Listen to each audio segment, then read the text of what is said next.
Good morning, everyone. Thank you for joining us today. I'm just going to give our speaker 1 second as he joins our call. Perfect. Hi, Harold. How's it going? Going great. All right. Thank you so much for joining us today. And good morning, everyone. Thank you for joining our call as well. Every Wednesday, we have these virtual improving talks and various topics and subjects. Today, we have Harold Pulcher. He is a Microsoft MVP, Twitch streamer, and co-ambassador for Hackster.io. He's also a developer, a network engineer, a magician, a woodworker, and part-time grease monkey. He has over 25 years of experience working in information technology. During this time, he has done everything from running network cable, setting up various companies' infrastructure from the absolute bare metal, and building a line of business software for many of those companies. He's passionate as passionate as he is about technology. You might happen to see him checking his air reserve while at a depth of 60 feet, cooking up a mean free-range fruitcake and doing pre-show table magic at the Improv, or making a nice piece of wood into a lot of sawdust so his wife will have potting bench for her plants. A lot of this sounds really cool. I would love to hear more about it, but our talk today is about GitHub Actions. So, Harold, with that, I'm going to hand off the mic. Sorry, real quick before I do that, to our attendees that are on the call with us today, if you have any questions at any point, please post them in the Q&A. You can find that feature on the bottom of your screen if you're in Zoom. If you're joined through the web, you can post it right in the chat there, and I'll keep an eye on that as well. Throughout the meeting, I'm going to post various links for you to take a look at. All right. Sorry about that, Harold. Without any further ado, it's up to you. Not a problem. Okay, I'm going to share my screen here. And let's see, make sure it comes out. Hello. Yep, your screen is coming in clear. My screen is coming in clear. Fantastic. So I'm going to go ahead and start the webinar. I will say that so with all those things, those are various things. And I do another talk on how your hobby can help your profession. And I ask people, what do you think my hobby is after I list all those things? And they have a hard time guessing. My hobby is truly is collecting skills so that I can do more interesting things. That's kind of how that works. But anyway, we're not here to talk about all that today. You're right. If you want a screenshot, a thing or get all this information, this is the screen you really care about. One, you got my name, you got my email address, the @Harold Pulcher. I'm that on most social media. That's Twitch, Twitter, Facebook. GitHub's just Pulcher, so I don't know what I did there. But Instagram, that sort of thing. If that link there, that bit.ly link will take you to the repository that all of this information you're about to see is already there, including all the links that Jordan's going to share with you as we go through all this. So saying a little bit more about improving, we do have awards.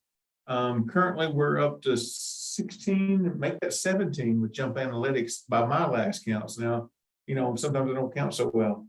So that number varies because we collapsed a couple agencies and we added a couple more enterprises.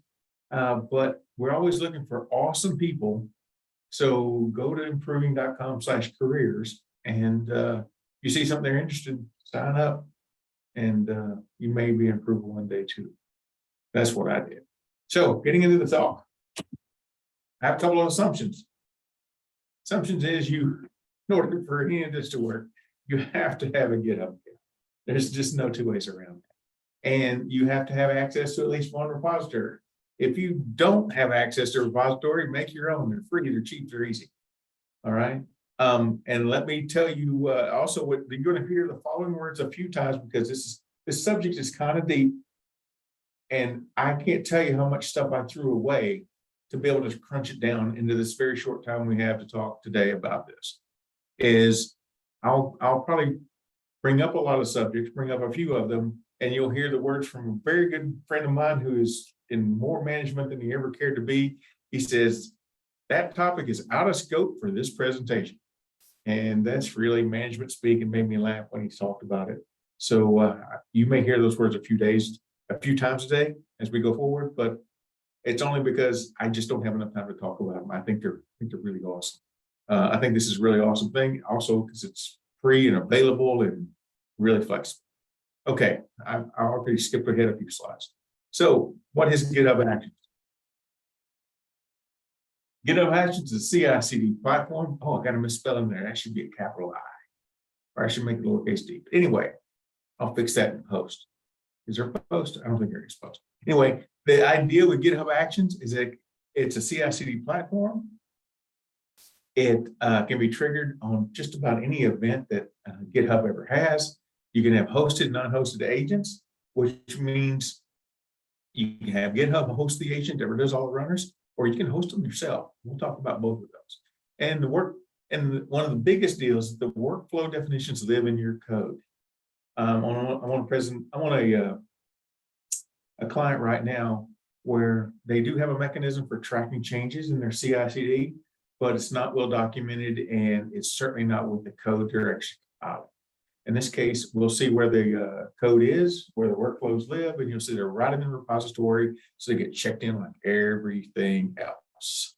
Some more advantages, because I just went over a couple of them. It's free. You do have limits though, but it's free. And there's no better GitHub integration. If you think some third party can integrate with GitHub better than GitHub can integrate with GitHub, I think you're going to find that integration lacking.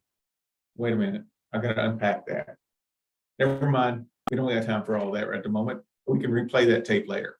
All the actions in the workflow are isolated. So that means they're in a container. They're literally in a Docker container in a VM running someplace, and they're isolated. So you don't have to worry about something else coming in and messing up your stuff, your artifacts, and that sort of thing. It has complete access to the GitHub API. It's multi-platform. You need to file on a Linux or a Mac or a Windows, or just straight up container somewhere, you can do that.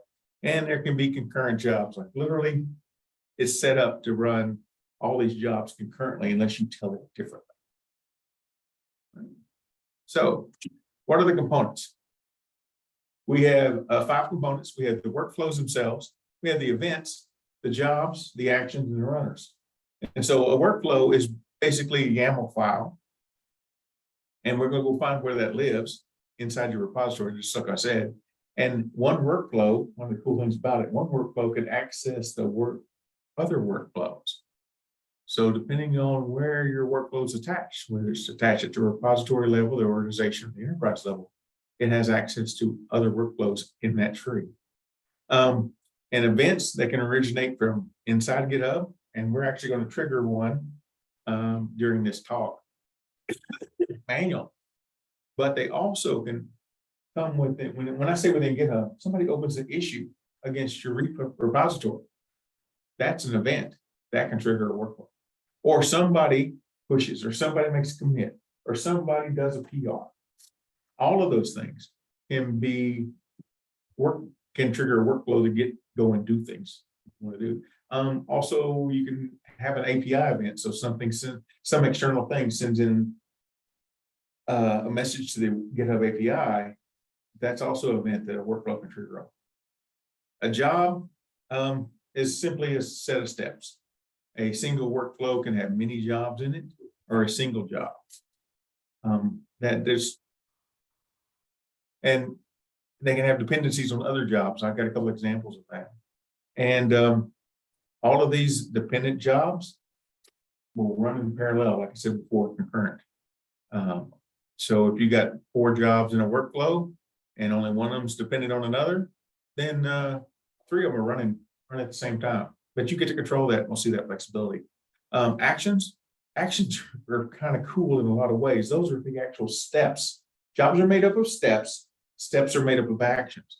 And those actions are open source. They are shell scripts. Could be other workflows. So that's pretty cool.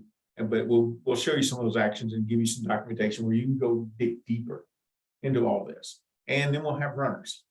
What are the built-in GitHub runners? Are they really free?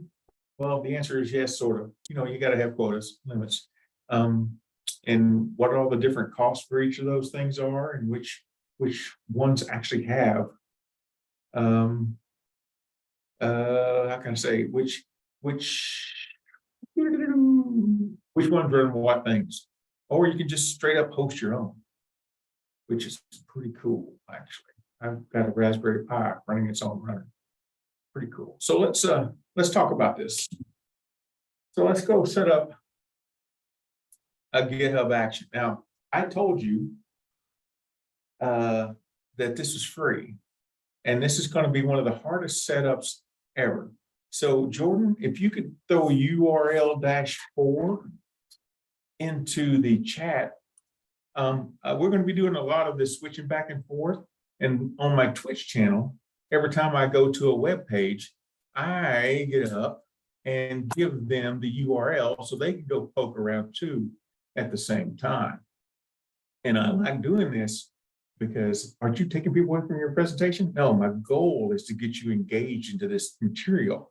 And if you're still listening to me and you're browsing to the web page doing all these fun things, this is you're still engaged. And I think that's fantastic.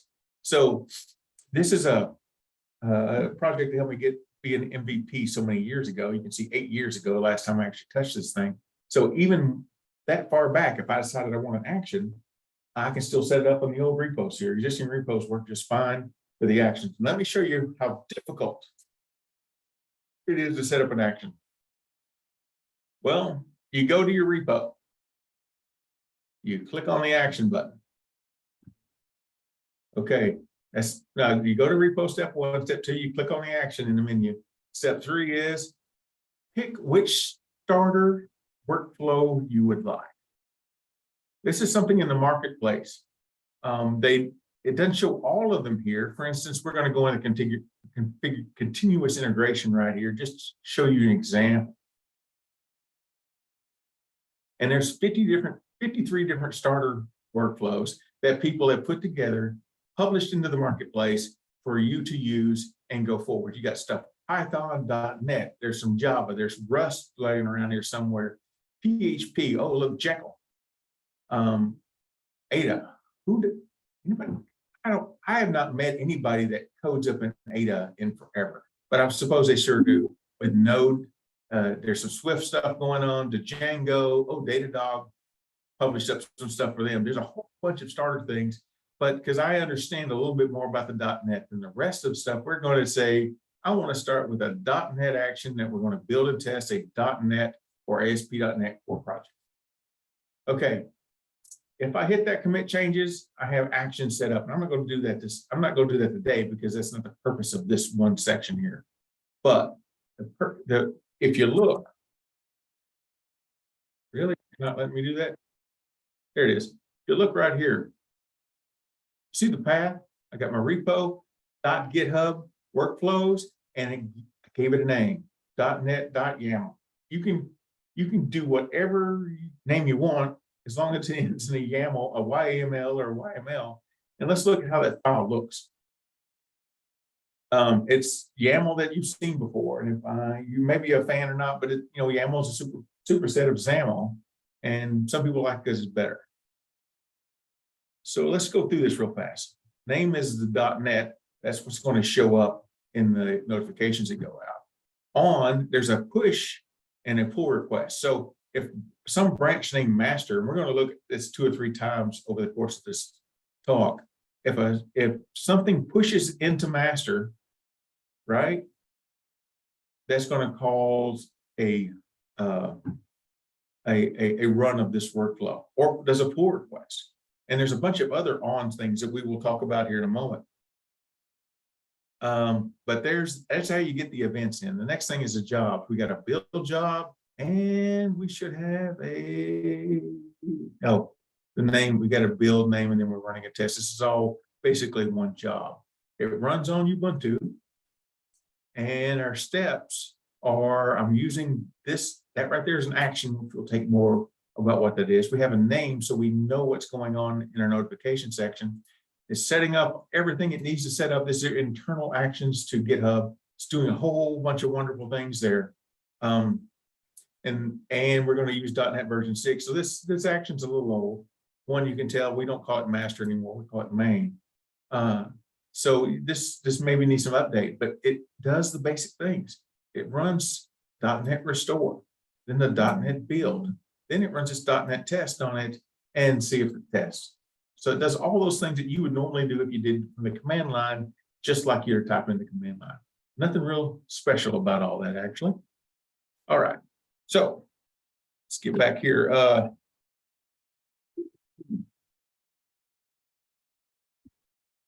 Really? You're not, my command's not working right. So let's go do this. So I'm going to pause here for a second. Jordan, we got any questions? We have no questions at the moment, but I do encourage our attendees.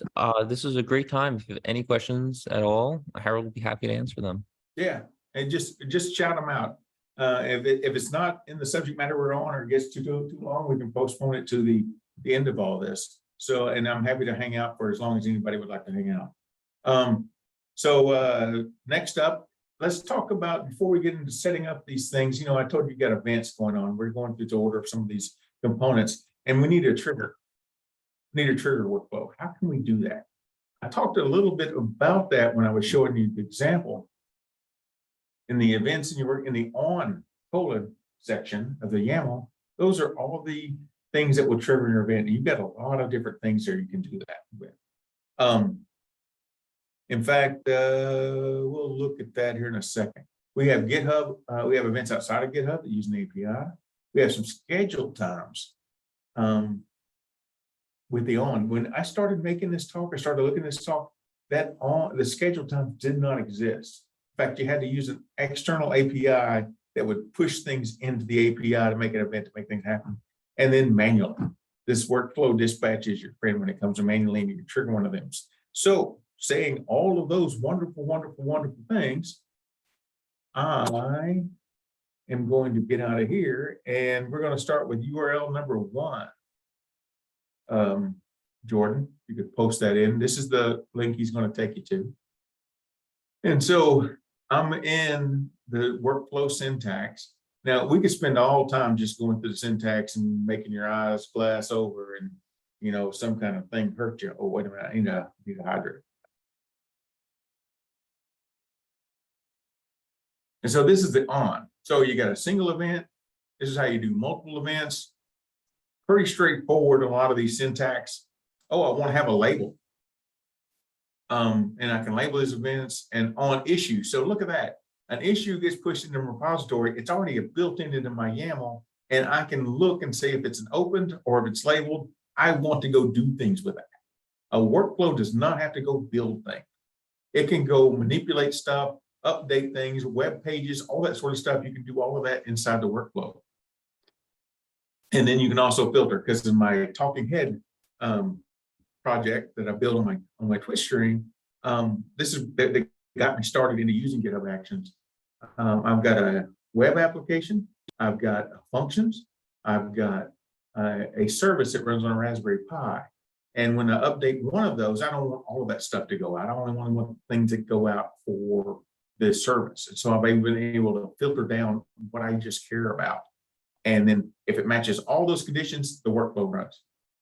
In this case, a push to main or a push to any branch that has releases in its beginning will fire up this particular workflow and do whatever it was going to do later. Let's see what else. This on stuff keeps going down, and it's like on event name and types and things. And I'll leave the rest, since Jordan gave you the URL. I'm going to leave the rest of these things to you find programs. It's what I call the folks who come by my Twitch stream, and to be able to go through there and find interesting stuff for you, whether it's a branch, whether it's a push, a PR. You can also exclude stuff. Like, for instance, I want to ignore these sorts of tags that go in, but I want to do things on other stuff, that kind of thing. Lots of fun stuff with that. So let's talk. Yes. We did have one question come in, and maybe this is the right page for it. Okay. Is there a list of actions like a text list of the actions? Yes, I've got a URL coming that has a number of those actions, maybe not all of them, but I've also get a GitHub repository coming that has all those actions because they're all open source. And we'll hit those in just a few minutes. Perfect. Just a few minutes. That's a question I get all the time, by the way. Where do I find out what I can do? I had that same question, by the way. I had that same question. So when you're looking at for outside events, outside of GitHub coming into you, this is URL number 2, Jordan. This is part of that REST API for the GitHub. So here on the right-hand side over here is a URL. It's a curl, gives you an example of how to call the API, giving it enough information to go do things. And if you run through here, you can actually poke in events, statuses, that kind of stuff through the API to fire off an event. That's what the JavaScript looked like. Oh, that's cool. I can't tell you how much stuff I had to carve out of here because I got scrolled away just like I'm doing right now, going, oh yeah, it can do is you can use the GitHub CLI to go do things and push things in. This is way deep stuff. It's fantastic, right? And there's just so much stuff that you can get into. I got to stop now. I got to go on. Let's talk about scheduled time. So that's URL number 3, Jordan. So this is let's say it's URL number 3. It should be. Hold on to that. There we go. We got scooted around a little bit. So this didn't exist when I started playing with GitHub Actions a year ago. It does exist now. And guess what? In the on section of your YAML, you type in the schedule : keyword you got there. And look at that. That's a cron string.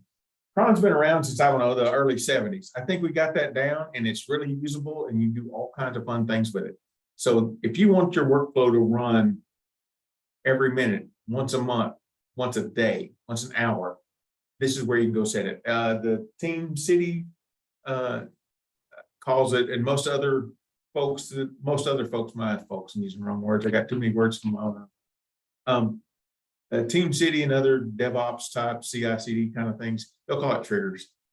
And this is how you will trigger that to run on those various days. In fact, this will be on at 5 in the morning and at 5 in the afternoon at the 30-minute mark. So 5:30 a.m., 5:30 p.m., this workflow would run. And there's a few more things where you can have a single workflow with multiple crons, some ideas. I'm going to leave, since you got the URL, I'll leave that to an exercise for the student, as we say. All right, so the other thing we want to do is not the beer tracker. Let me get rid of the beer tracker. The screen's in my way. Do that down a little bit. Where do we go? Thought I had, oh, no. Let me get rid of my beer tracker. Cancel. I apologize.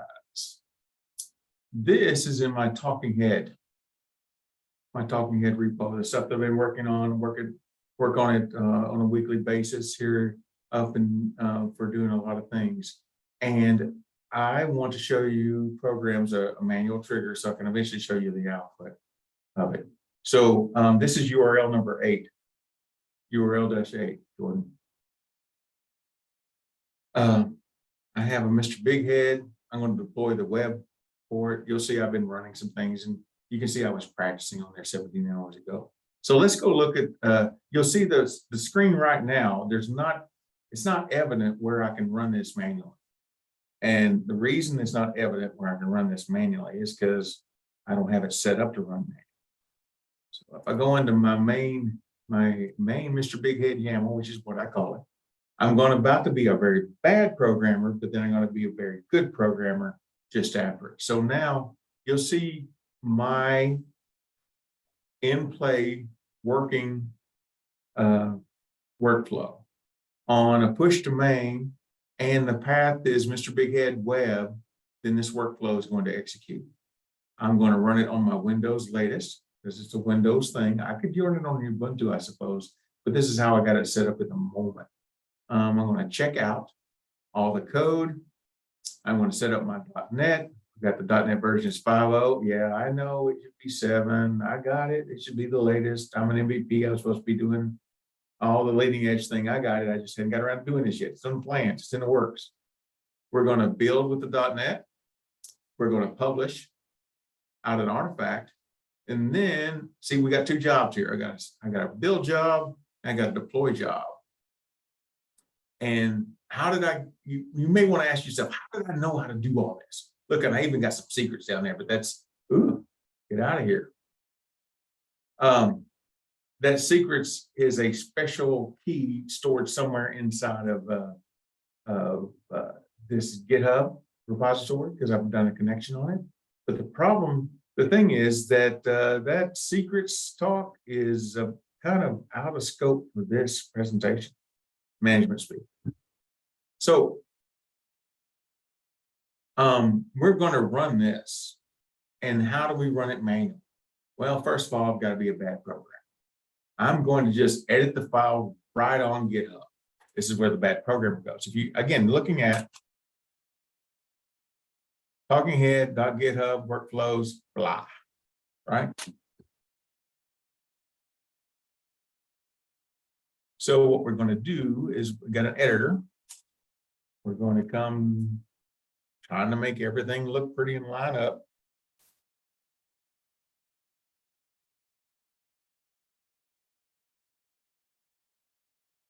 Okay. And now I've edited the file. I want to commit my changes, and because that was a bad programmer to do this, but the good programmer and the good owner of this says, no matter what you do, you're not pushing anything in until you make a PR. So this thing has already made me a PR request. It's what I want to do. I could make some comment there, but I don't care right now. I know what I'm doing, right? I'm the guy that's going to submit it. So now it made me a branch, made me some updates. I go look at diffs and commits if I care about it. And then I'm going to merge the pull request because I'm going to say, yes, I'm going to merge the pull request because I did it. It's me doing it. So now, since we have all that merged and all that wonderful thing going on there, right? I can go back to my talking heads. In fact, I don't even need to do that. I can go to actions, click on my build and deploy. Look what I've got now. I can run the workflow directly from the actions menu manually, and I can even pick which branch I care about. I don't have many branches out here, but that kind of stuff. So we're just going to leave this as main. I'm going to hit the run workflow. It's going to go tool around. I push the little button down and the sound goes round and round. And give it a moment here. And I'm being impatient, so I'm going to hit the refresh button. And so now you'll see we have a build and deploy to Mr. Big Head Web. Says it's in progress. I'm going to hit that button and we'll come back to this page in a little bit. So here's what's going on. It's going to build, it's going to deploy, it's going to do the things, it's going to say it's in progress. You can cancel it, you do all those things. But right now, we're going to continue on with our presentation and we'll come back to this in a moment.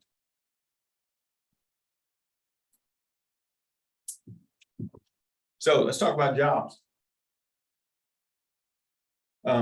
Jobs is nothing but a set of steps. That's all it is.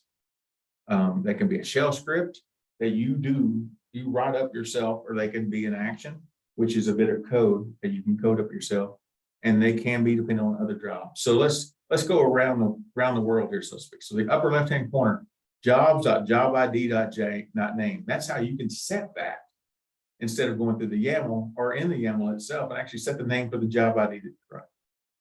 Not a big deal. So if I want to have more pretty names in my notifications, my out and that kind of stuff, see where it says jobs? My first job, my second job. Remember where just a moment ago, and I know it was just a moment ago, that we had a build step and a deploy step. Well, if I wanted to name those things something other than my first_job, I can do that. And that's how you would do that to make it more user friendly, easily readable. Cool. All right. Big deal. Well, here's kind of a big deal in the upper left-hand corner. You see, I've got 3 jobs in mind.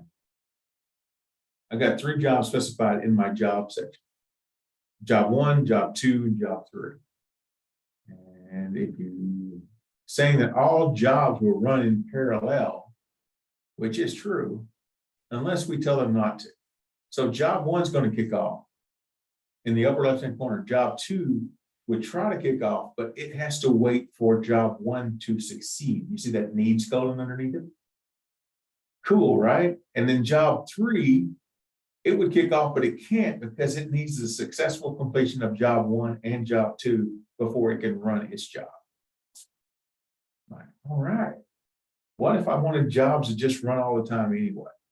Well, that's in your lower right-hand corner. I say upper left. Did I say upper left before? It's your other upper left, on the right-hand side, that sort of thing. So in the lower right-hand corner, you still have jobs 1, 2, and 3. Job 2 is still dependent on job 1, but job 3, see that always, that's an action. That always says, I will always run this job. Okay. And I'm sure you can put other stuff in there, but remember those things are out of scope for this presentation. I've not fully explored how many things I can stick in that if. Okay, so I'm sure there's lots, but I'm not sure how many you can actually stick in there. But in the case of job 3, because it will always run, but it will only run after job 1 and job 2 have completed, whether successfully or not. So this job will always run as we go forward. So I thought that was kind of cool, actually. Looking at the time, make sure we got enough time. Okay, cool. Workflow commands, they can be used as shell scripts, action code, or a way to define errors, notifications, debugging. In fact, Mr. Jordan, would you go to URL 6? And I'm going to go there.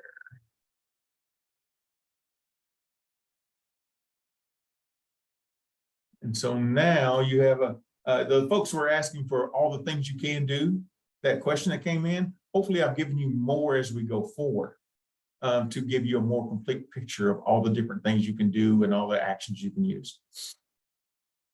So this is a workflow command. This is the shell, a lot of the, echoing things out. If you really wanted to do this, I think in PowerShell, well, you can do that too. But you see what you're doing in the core.error. When I get an error, I'm throwing a command that says missing semicolon, give me the file, give me the thing. So I can put that out in my notification as things going. We'll see what that notification looks like in just a few minutes. Creating an annotation. And there's a whole bunch of commands where you can get notice, debugs, errors, that sort of thing. These are a way where you can issue commands inside of your workflows to get other things going and producing, and so you can watch stuff. I found that most of these times they're warnings, errors, notifications, just like had there most of the time. I haven't found other uses at the moment, but I'm sure there are. Hey, Harold, we have a question that came in.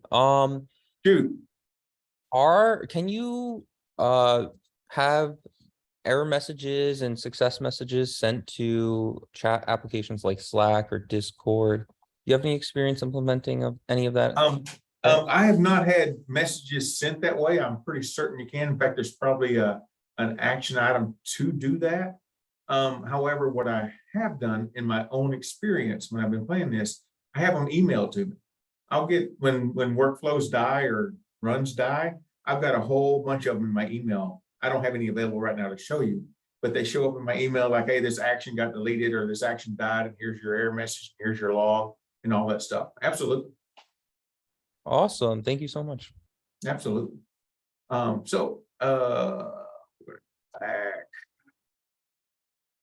to this slide. And now let's talk more about the workflow syntax. And now we're going to go to URL 7 on this, but it's just straight up YAML. I know I put this link in the slide here just because I had to. We're going to look more at the syntax of all this stuff. And specifically with using scripts to test your stuff, test your code and things. So let's get out of here. We're going to go here. Really? Yeah. And that's URL number 7 there, Jordan, if you hadn't already put that in.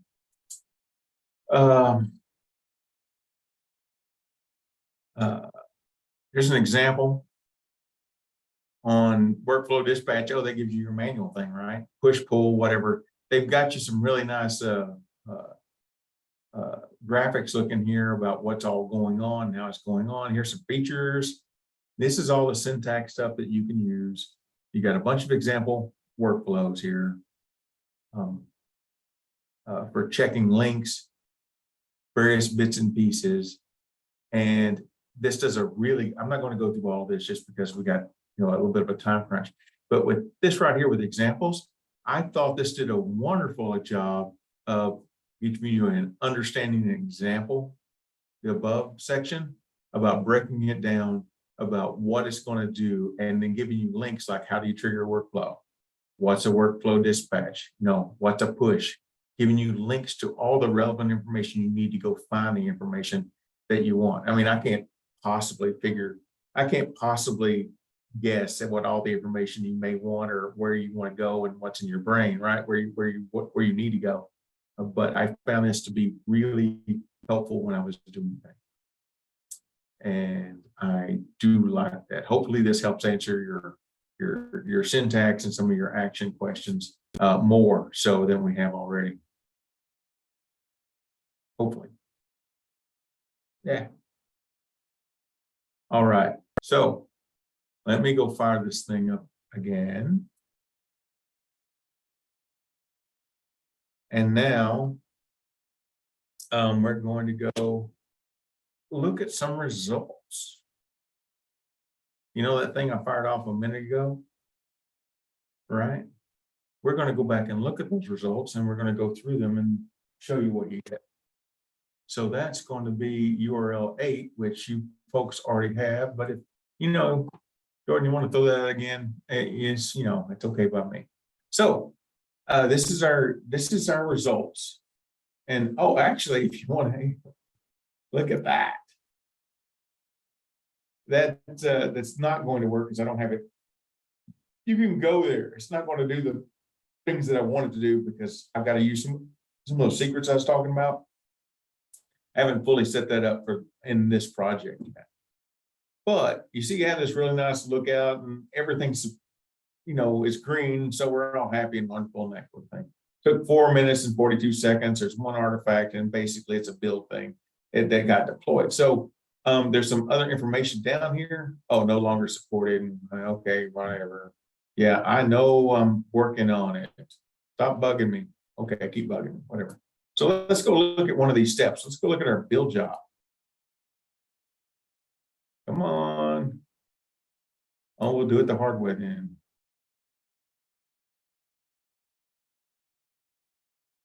No, cancel. I don't want to go to the YAML.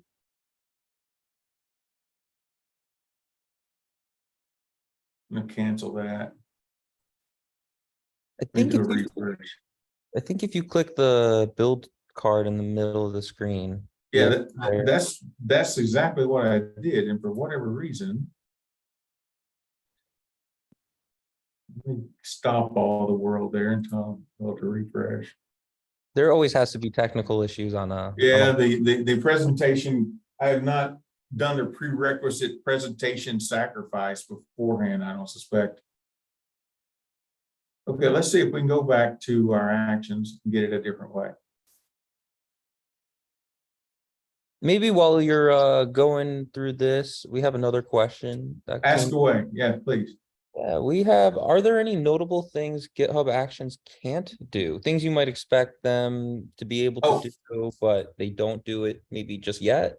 Yeah, I can speak to one of those. In fact, one of my friends here at Improving used to work at a very notable place around here that might or might not be in the travel industry, that might or might not be a substantial portion of Improving for a long time, and might or might not have 2 letters in their name.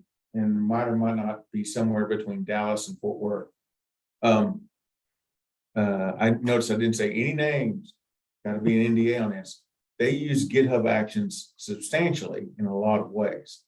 And I asked him what one thing you want me to tell folks when I'm talking about this, and what he came up with. There's a lot of lockstep interactions and a lot of the other CI/CD, like the Team City, the DevOps stuff, the Azure DevOps. I'm not sure what the AWS calls theirs, but as where you can promote things from dev to staging, wherever many number of staging files, then in production. That whole pathway there, you have to build yourself inside your job. It doesn't do it for you automatically. It has no concept of that. So that's one of the notable things that you need to be aware of. That's really interesting. I actually have come across that myself. I've had to build separate workflows for each one. But I love your point, how you said you can still build that concept in yourself. Might take a little bit of extra work, but we do have our custom bash scripts that we can write. Yeah, you have to do it yourself, right? And or plan on it. It's whether it's a big deal or two or not. I mean, I'll leave that up to you, right? So hey, we have notification stuff. Fantastic. So I got to the build and look, it went through and set up the job, took a whole 3 seconds. And this is notifications that it's giving you runner image, the image you're running on. By the way, these images, if I don't get to tell you this before, for running the thing, get up and are updated literally weekly sometimes. Oh, look, there's my warning. Those warnings popped up down below. See with the warning thing? But it also popped up. I mean, it came into the logs with all the things that it cares about. And as we go through these, you're seeing the very same sort of things you would see in every CI/CD that you got through all of this. That you go through all these different things. I say different things. I'm not being very specific. All the different other CI/CD tools that you may have available to you. So if you look what it does, I'm going to run this .NET. Let's do the .NET build. So there's a DLL. It is a Blazor thing. Build with .NET. Right there, you see it in blue. That is the same command line you would run local in your box. So it's doing things that you would normally do, what you'd expect your CI/CD to do and build out there. The same thing with in our publishing of the world here. It actually publishes a artifact where it needs to go, sticks it there, and because both jobs, look at this. This is I like this. So both jobs, remember, are running in the same container. So they have the access to the same artifacts, the same setup, the same all of those things. And when we went to deploy the stuff, it does a set up a job, download the artifact from the build job, which is pretty much just making a file copy at this point. Well, in this case, other cases may not sure. And then I'm going to deploy an Azure web app. And if you run that deploy package, we package up a zip, and I've got deploy logs that even give me a link to where I can go look at my deployments. So it gives you all the stuff you would normally expect, more in some cases. And so I think this is really cool. I think this is really cool. I hope you programs think it's really cool too. All right. What do we got? Ooh, checking my time here. Trying to be respectful of everybody's time. Okay. Custom actions. I'm going to leave this. Oh no, this is important. I was going to be looking at the time and making sure I get stuff involved, but this is important for a couple of reasons. Custom actions, you can make your own Docker container if you want to. You can run them in JavaScript or composites. And what a composite is a workflow that's built with a bunch of workflows. So just like you would think, like when you're compositing and you're developing, where you have an object that takes a bunch of objects to do its work. You're compositing those objects together to do something more than each one of those objects are happening. I can do it once. It does require something called an action YAML, but much like I've said before, that action.yaml file is out of the scope for this particular presentation. All right. If you want to go read about those, there's a documentation. In fact, we're going to take you there at the moment to URL number 9. Mr. Jordan. Get them out right now. Yeah. So there's custom actions. It talks about them, how do you get to type them, the types of stuff, just like I said, Docker, JavaScript, Composite. You can see where they run there. It gives you a lot of information on where they are. JavaScript action, the cool part about JavaScript actions, if you're running a Node.js, you're doing a Node.js project, they have an actions toolkit that allows you to access all these other actions and gives you help in building these things up. Choosing location for action. This is, you see the, you can do your own actions inside your repository or inside your organization's GitHub.Actions to be able to use those. Enterprise server, lots of great information. But that's not the important, that's not as important as what I wanted to bring you here for. How you use them, goes and looks them up, that sort of thing. What's really important is this is going to be URL number 10. Is this. You know, you've seen a couple of examples that we've done.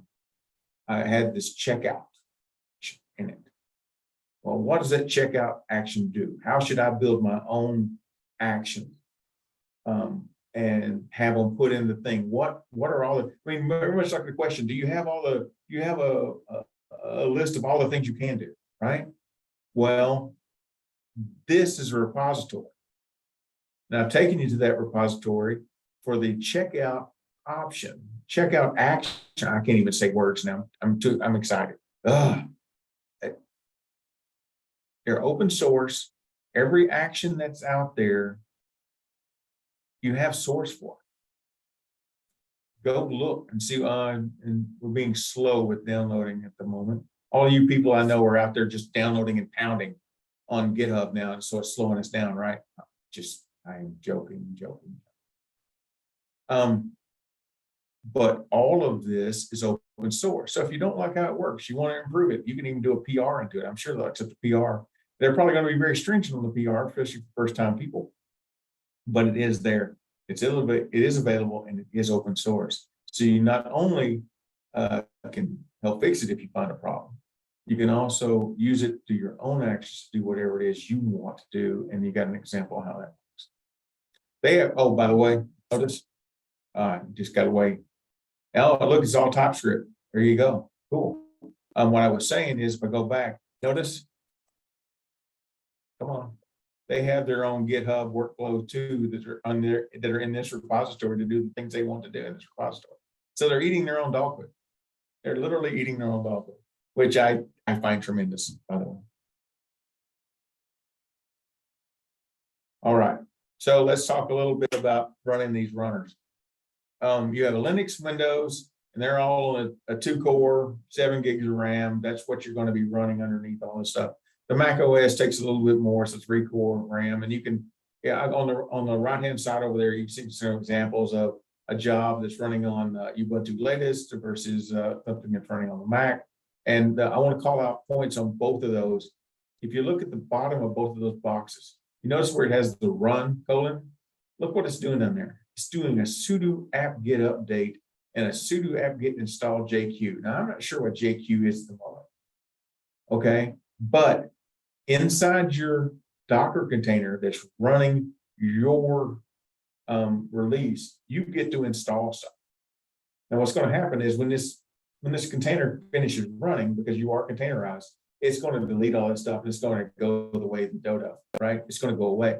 But during that run, you can install pretty much whatever you need to be able to build whatever it is you need to build for just a small while. And that is, as cool as that is, it also brings up a concern. And we'll talk about that concern just a little bit. Notice down on the Mac side of it, you got Brew. You're using Brew to install things and update things. You know, it's using your standard stuff that you would do from the command line on all these kinds of things. So Speaking of all that greatness,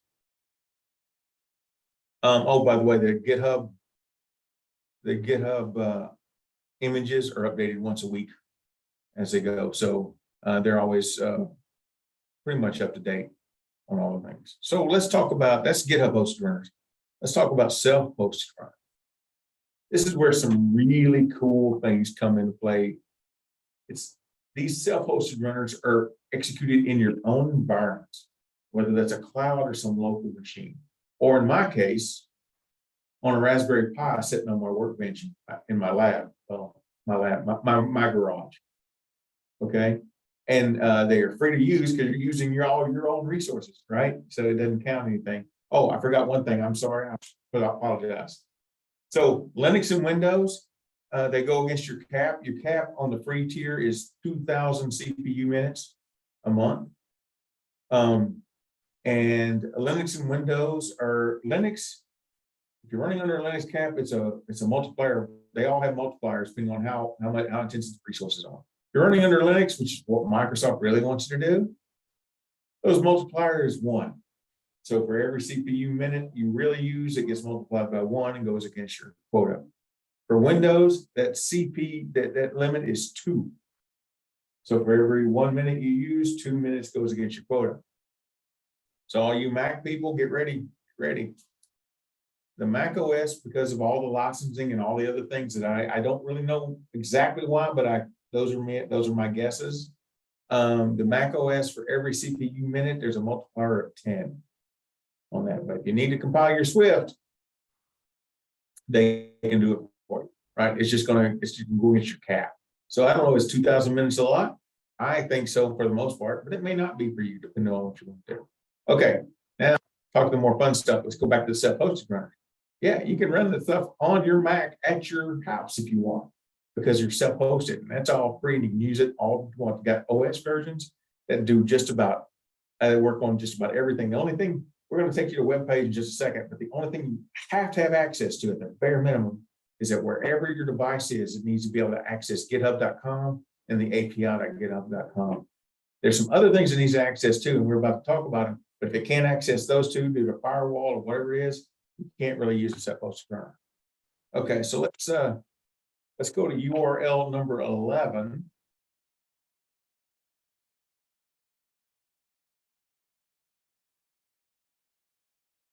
Did I do that? No. There you go. So we have self-hosted runners. You have the URL. You get to rip to there yourself and to go look more. This happens to me all the time. That's why I'm not showing you a release to my Mr. Big Head. It's on 2 hours every Monday, Wednesday, and Friday. It's on 2 hours, and then I get, or maybe a little bit more. Then I turn it off. And so after a day, my GitHub action says, you're not really a runner, so I'm not going to. You might run into that yourself. You might have to do a reconnection, depending on how frequent, how long your machine or your remote device is on. The differences basically are the GitHub hosted. I'll let you read through we already talked about most of those things. The self runners are, it's going to be real responsible for auto scaling. The GitHub runners, they'll auto scale themselves. And are customizable to your hardware and software, and they're free to use with the GitHub Actions to do everything, but you've got to make I'm doing it on a Raspberry Pi, so what's the cost of maintenance? Not that big. Well, I don't know. If you got 27, I go like, well, I've got 27 Raspberry Pis. I want to scale all of them. Well, fine, you can do that, but if you got 27 Raspberry Pis, you need to like secure those things up, Fort Knox Gold, that kind of thing these days. So here's some runners, here's some more stuff, but let me run down here and show you a couple of the supported architectures. On the Linux architectures, it goes back to Red Hat Enterprise Linux 7. It's pretty old. Or in this case, this is even older. Ubuntu 16.04 or later. It'll support all the way up to the 22.04, which is the current long-term service release. 16.04 is pretty old. In Windows, if you're really, okay, I know I can't see any of you programs out there, but if you're really running Windows 7, any kind of Windows 7, please, why? Just don't. I'm not saying you got to be a big fan of Windows 8 either, but Windows 7, I know there's good reasons. If you have good reasons, I certainly respect that. But if you can upgrade, go. And on the Mac OS, anything other than High Sierra, everything above High Sierra you can do. And they support x64, ARM64, and ARM32, which is these ARM32 and ARM64 are like, depending on what version of Raspberry Pi you have, you can use those things as well. Pretty cool. I wanted to show that off for you. All right. Let's go back. We're nearing the end of this. Man, we're getting close. So sharing workflows, let's just say, I'm going to go real fast on this one. If it's in the, it can be in your repository, in your organization repository, or in your enterprise repository, you can share workflows all over the place. The big deal here is that if you have certain workflow standards, you can make a bunch of starter workflows and have everybody use those standard workflows throughout your organization. Helps them get going. Best practices. This is a kind of a big deal. That you saw that secrets dot whatever, that's actually secrets dot to a key that goes somewhere else. That's the real secrets.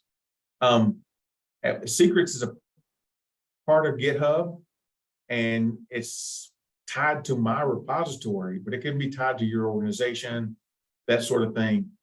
But so you don't put secrets into your code. Now that just is going all the time. No secrets in code. Right?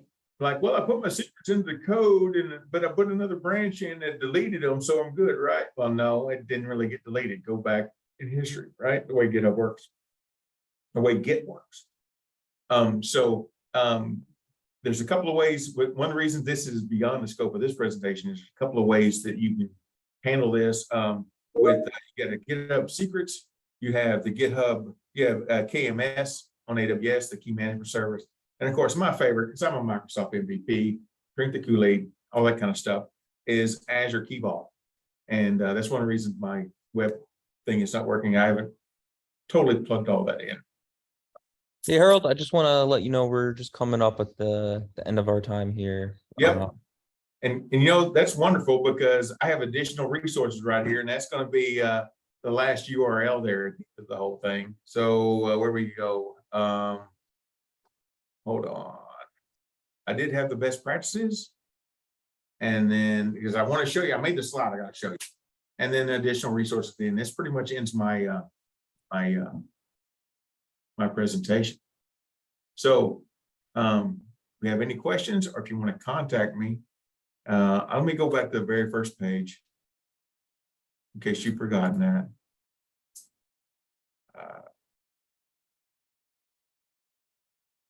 Very first page, this is me again. Reach out to me. I'm happy to answer any questions. In fact, if I don't know the answer, that's even better because we both get to learn something. So that's all I have. So Jordan, what are we doing next? Thank you so much, Harold. It's always a pleasure to have you on our calls. This was very informative for me personally. I use GitHub Actions on all of my personal projects, and I absolutely love them. Even like with their limited tier plans, I set up self runners, and it's a breeze. It's really, they make it so easy to use. It's crazy. But anyway, thank you our two attendees. Thank you so much for joining us today. I did post the link in our chat. But if you would like to watch the recording of this video or any of our past talks, you can find that on our website. That's improving.com/thoughts/webinars. That link is also in the chat.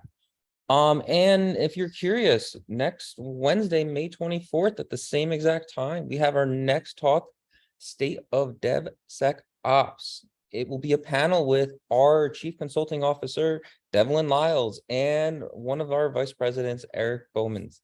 I definitely encourage everyone to check out that talk. It'll be another awesome talk. But yeah, to everyone, thank you so much for joining. Devlin's awesome. Devlin's awesome. He's really amazing. The guy, he's a genius. Yeah. He's really smart. And Jim, I see your comment, Jim. Really, really, really. Thanks, Jim. Thanks for watching, man. It's awesome. All right. Well, again, everyone, thank you so much and have a wonderful day. Yes, have a great day.